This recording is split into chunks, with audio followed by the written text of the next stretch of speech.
আমরা এখানে দেখতে পাচ্ছি গোইং টু।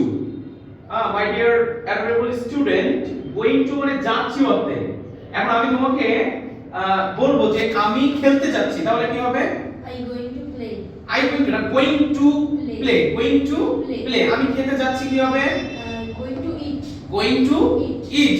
আমি ঘুরতে যাচ্ছি কি হবে? Going to travel. Going to Travel. Travel. তার মানে কোনো কিছু যেতে অর্থে আমরা কি ব্যবহার করতে পারি? Going. Going to. Going to. Going to. আমি ফ্লোরটি মুছতে যাচ্ছি কি হবে? Going to mop the floor.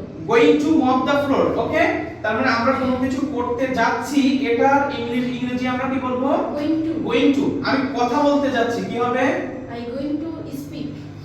আইটা পরে আমরা going to Speak. Speak, going to talk, going to talk.